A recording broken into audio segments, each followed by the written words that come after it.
Okay, so we're going to install Windows 10 as a virtual machine.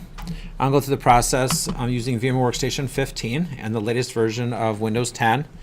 You can create the virtual machine right from the big button here.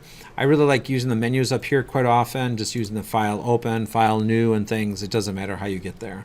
I'm going to use a file new virtual machine. I also like typically using the custom or the advanced option. When I go through and create the virtual machine, it's going to recommend different hardware. Even if I don't change any of it, I like to see what it's all there. You could use typical. It's going to skip a whole bunch of questions for you. But again, just to kind of walk you through this. I'm going to choose next on there. This is for hardware compatibility. Some of you had talked about still having VMware Workstation 14, which is perfectly fine. Just make sure that you're creating this one as a VMware Workstation 14 in that case. The feature sets are either way are going to be way beyond anything that we're going to be using. You can see the limitations here. Nothing even close to what we'll be running into as far as an issue. But it's always nice to use the latest and greatest. So for this example, I'll use VMware Workstation 15. I'll go ahead and click Next. And it's going to give you the option to install the operating system while you're building the virtual machine.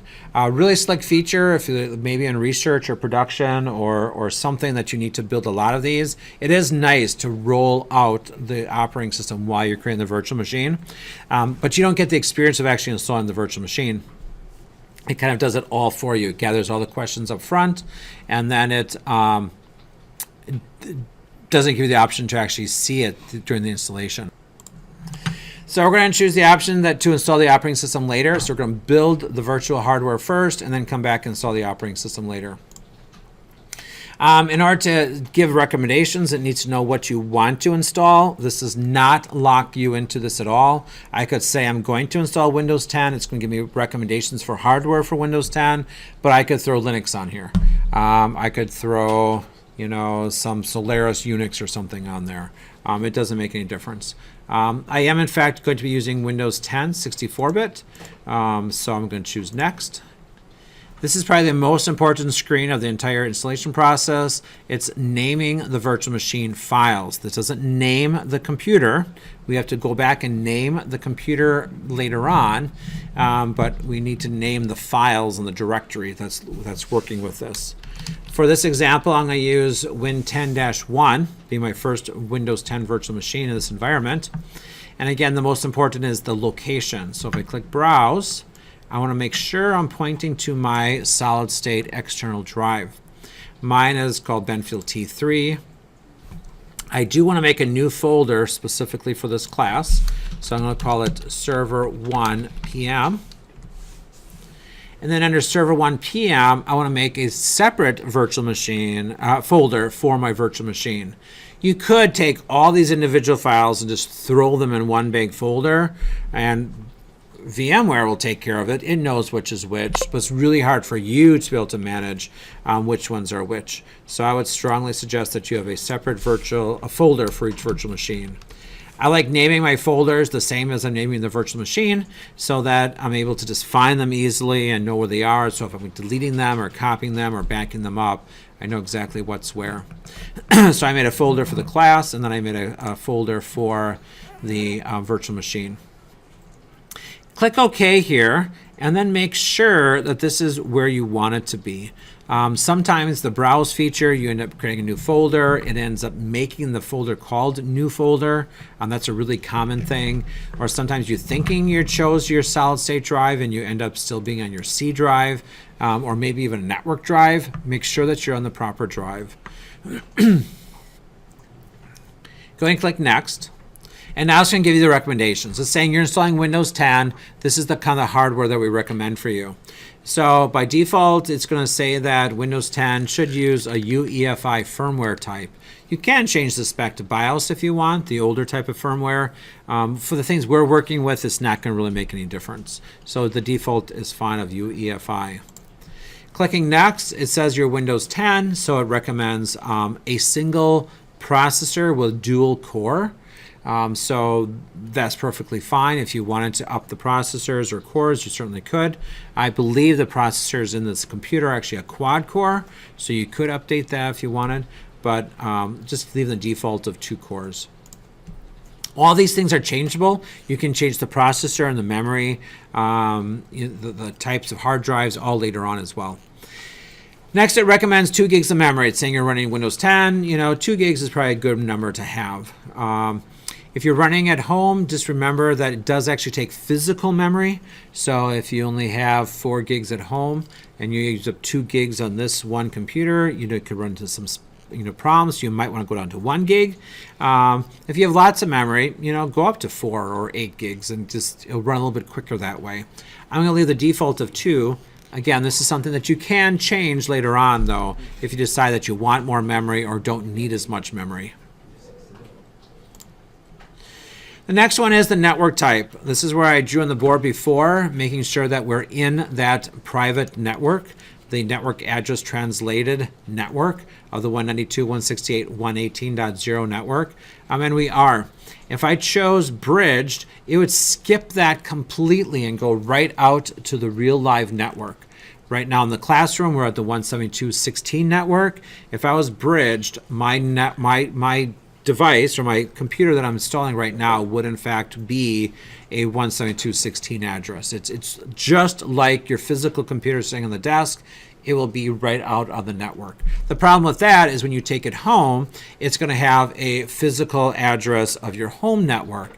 And so all of your devices, when we statically assign them, would be different here than at home. By keeping everything in the private network of network address translation, we can keep everything in the 192.168.118, give it static addresses, move it anywhere we want, and it's just going to automatically be translated out to the physical network we're connected to. The next couple of screens we're not going to really worry about. This has to deal with the type of hardware controllers for hard drives that we have. It's going to recommend this one. In fact, it's the only one that's even supported. It's also going to recommend a SCSI drive. If you're really uncomfortable with that, it's like, why SCSI? Why not SATA? Feel free to switch it. The stuff that we're working with isn't going to make any difference what you choose. I'm going to leave the default, though, of SCSI just because it does recommend it.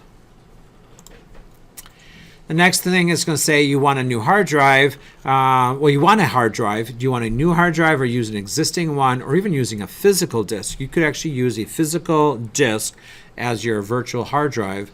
That's kind of advanced and there's some good things for that, but we want it to be portable. We want it to just be a file and we want to create a new one. By default, it's going to make it 60 gigs for Windows 10. If you want to make it bigger, you certainly could. As long as you don't allocate all the space now, it really doesn't make any difference. It's going to start out with a couple 100K, a couple megabytes maybe, and then grow as it needs to. If you say allocate all this space, it will actually make a 60 gigabyte file and allocate that entire disk space right now. We want to keep some things small though, so when we're copying them, it just won't take up so much space. So just make sure you don't check that box. But I can make this 500 gigabytes and it's going to start out the same size file to begin with. One thing I will change though is that by default it's going to make it into multiple files. It takes that 60 gig potential file size and breaks it up into 2 gig files, smaller files. That's for the FAT file system that only supports 2 gigs or 4 gig file sizes. It's not going to fit a 60 gig file, so you have to break up into smaller parts. The problem with that, though, is even if I don't use that space, it's still going to make, in this case, 30 different hard drive files. I don't want to do that. I want to make it one file. It's going to start out small and just grow up to be a 60 gig size. Not a big deal if you don't choose that option. There is a little bit speed performance enhancement by having it as a single file, not having to look everywhere for it, but it's not going to be that huge of a difference, especially being on a solid state drive. Clicking next, it gives a default name for the new hard drive file it's going to create. It's automatically going to create it in the same folder that your VM is created in, so you can just leave it there by default. If you wanted it someplace else, you certainly could by choosing the Browse button and moving it someplace else. Windows Hyper-V keeps the virtual machine and the virtual hard disks in 2 different folders by default. VMware consolidates them and puts the virtual machine and the virtual hard drive together in the same folder. And taking a look at it, making sure that's what I want to do. It's done then. If I want to customize anything or change something at this point, I could, or I can change it anytime. When I click finish, it's going to have it over here. If I want to make any changes, I could edit the virtual machine settings and say I want it to have 4 gigs. I could change it to 4 gigs, or say I wanted to have multiple processors, or if I wanted to add more hardware, if I want to have another hard drive or something, you could customize that. We're going to keep it pretty standard just at this point, though. So now we're going to install the operating system. To do that on a physical computer, we would be putting a CD into a CD-ROM drive and booting to it. We're going to do essentially the same thing by clicking on the CD/DVD drive over here, or I could go to Edit and choose it. This brings me directly to that option, though. And right now it's set to use the physical device. So if I did have a physical DVD drive for Windows 10, I could put it in my computer right now in the DVD drive, and it would pick it up and it would install from there. I would have to make 20 copies of the DVD and give them all to you, and reading and writing to a DVD is actually pretty slow. So we're going to use a copy, an ISO image copy of that DVD on a solid state drive, and it'd be significantly faster. So I'm using an image instead of the actual disk, and I click on ISO image, and I want to browse for it. Now on my portable drive, I have a folder for my ISO images where I copy them down to, and I want to choose my Windows 10 ISO image. I click open, and you can see that's what's choosing. And so if I look at my CD/DVD and I hover over this, it's saying it's going to use the ISO images Windows 10 Enterprise 90-day evaluation ISO image. Now I want to boot the computer, so I want to power it on. The little green button here, or up in the menu over here, is going to power on your virtual machine. I'm going to power it on.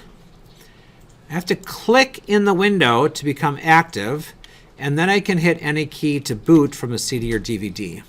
If you miss it, it's just going to try to boot to a non-existent operating system and give you errors saying operating system not found. At that point, if you needed to get your mouse back out of here, by the way, you hit Control-Alt, get your mouse back out. You can go up to the VM menu, go to Power, and you can just reset the computer.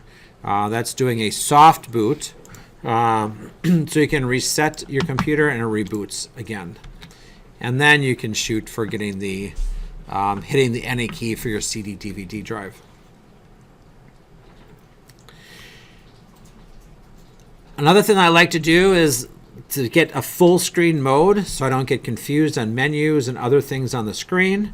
So I use Control-Alt-Enter to get to a full screen mode, and I don't have anything else on the screen except the virtual machine that I'm working with. It's going to prompt you for your language, time and currency format, and keyboard. If you're fluent in another language, go ahead and give one a try. I'm going to stick with English and US for right now, and I click Next, and it gives you the option to install.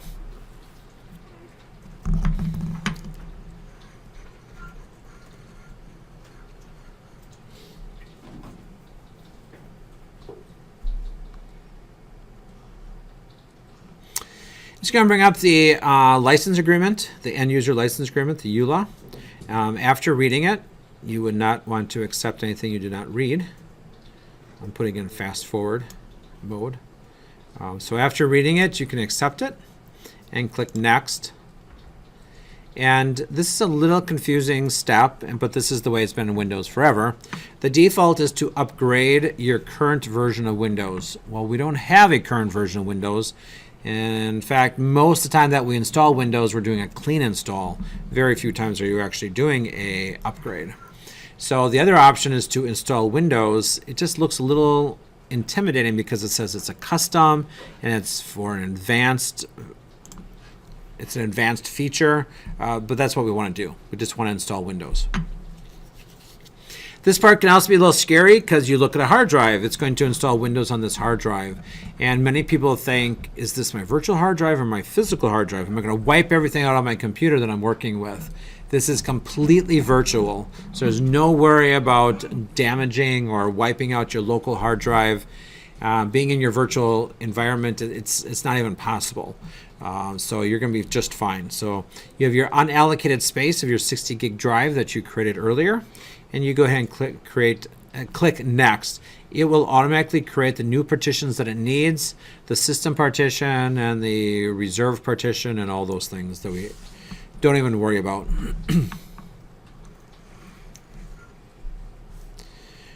When I click next, it brings up the installing Windows part. It goes through pretty quickly, but it's going to start copying the files over, getting the files ready, install things. At the end, it's going to end up rebooting. So I'm just going to pause it here and let it finish the install. In here, a touch of Wi-Fi there. So after restarting, it brings you right into Cortana right away and starts talking to you. Use your voice or the keyboard along the way. And if you'd like me to stay quiet, I'm going to just select the little microphone icon towards the bottom of your screen. Mute the speakers.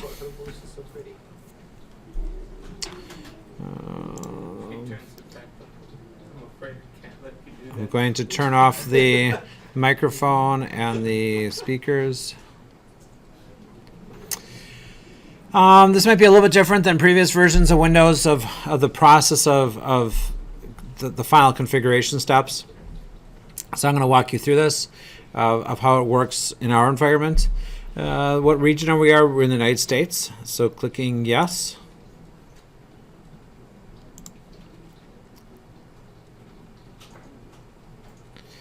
For the right keyboard, we're using the US keyboard layout.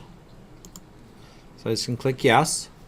There's no need to add a second keyboard layout unless you really wanted to. But I'm going to skip that.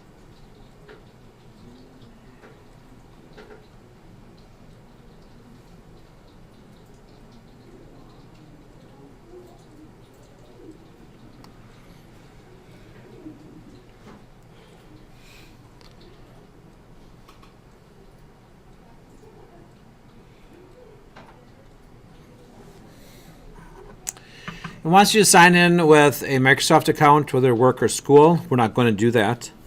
Instead, we're going to go down the corner and we're going to say that this computer eventually is going to be joined to a domain.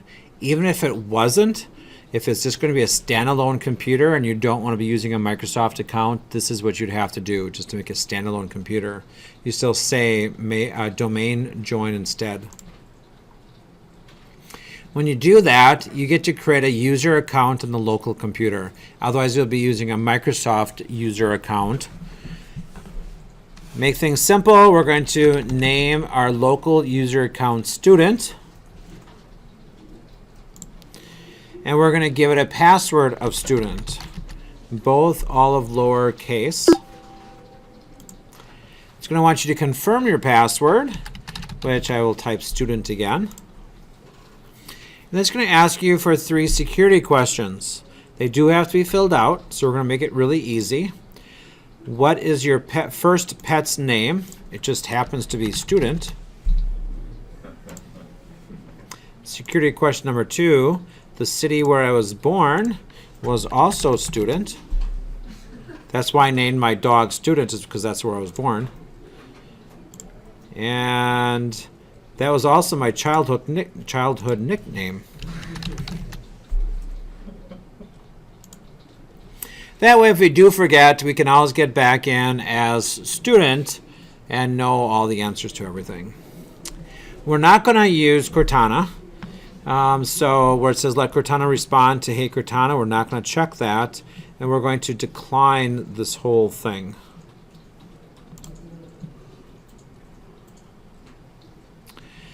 It talks about activity history. We don't want to be doing that. We want these to be standalone clients. So we're going to say no to activity history. And there's more security settings. Online speak recognition, we're going to turn off. Find my device. I'm not really worried about finding my device. Inking and typing, advertising ID, turning that all off. I don't want to know my location. I don't care about diagnostic data.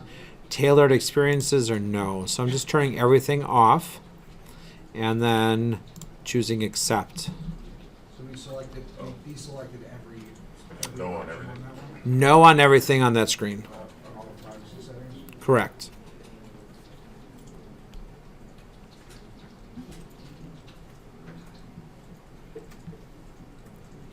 It's building a local profile for me. So when I do things for me and my personal configuration, it stores it to these set of files.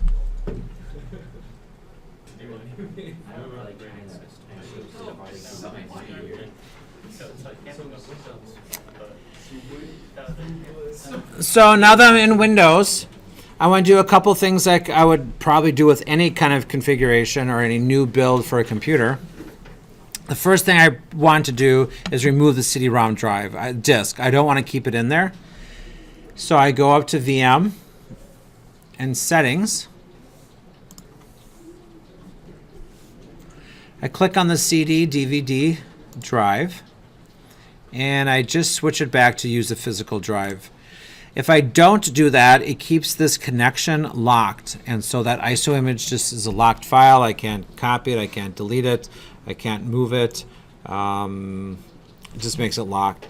It's not so important with using VMware Workstation, but later on, it's really good habit to get in. After building a virtual machine, get rid of the CD, because if you try to do it with some of the server virtualization, it'll actually hang you up and not allow you to do some of the more advanced things. One of the next things that you probably do is installing drivers that you would have. So it's a new build. I want to make sure I have the latest drivers. Just like you would, if you kind of like bought a computer, oftentimes it'll be in a CD and it's have all the drivers included together. That's really what's happening when you go to choose VM and install VMware Tools. It's going to mount a CD-ROM drive with all of the virtualization drivers on it. So it's going to have a driver for the virtual NIC and the virtual display driver. When you say it's going to mount it, it's going to pop up with a little window. And it notices this. If you miss this and you're not paying attention and it just goes away, it doesn't make any difference. You can still access your CD-ROM drive through File Explorer. The easiest way is just to click the black box and say run it right from there. But again, just if you miss it, go to File Explorer, go under this PC, choose your DVD drive, and then you can run the Setup 64 program. This one we will choose to use the default typical install. We don't need to choose custom and do anything special with it. Click Next. It's typical. Click Next and install. You'll see it copying different files, updating different files, doing driver installations. And just like if you have a lot of drivers to install on a physical computer, at the end it's going to prompt you to restart for all those drivers to take effect. You'll notice the video drivers mostly because this black bar on the outside, that's just with the standard video driver. Now with the proper video driver, it extends and resizes it very, very nicely. Click Finish and I'm going to click on the screen so I can log in using student as the password. There's still 3 things I want to change on here. And there might be more if you're building another computer. One of them is going to be changing the date and time. The time is set to 12:33 p.m. That is Pacific time. If I right click on the clock, I can go up and say adjust date and time. The time zone is set to Pacific time. We're not in Pacific time. So we're going to go down to -6 Central Time, US and Canada. Don't choose -6 Central America. That's different. So US and Canada Central Time. I don't have to click OK or submit or anything. It just automatically takes effect. If you look on the clock in the lower right hand corner, it says it's 2:33 p.m. I can go ahead and close that. The next thing I want to do is, for our purposes, we need to name this computer. If I right click on the Start button and go up to System, It's Windows gives it a random generated name, desktop, RFN, SQ, so on. I need to know exactly what this computer is. Not quite so much for the client. Well, it will be important later on when we join the domain. We want it to have a meaningful name. We're going to rename this computer. And in this case, we are going to name it Windows 10-1. By giving our virtual machine a name, Win 10-1, doesn't do anything for the actual operating system. It just gives it to the files that are used to create that virtual machine. I need to name the operating system or configure the operating system to give it a computer name. So I'm going to choose Windows Win 10-1 and click Next. Whenever you change a computer name, it also requires you to restart the computer. So I'm going to restart it.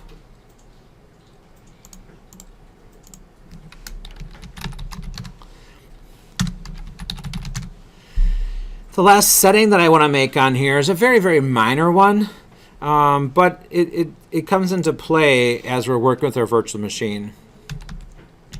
I want to change power and sleep settings.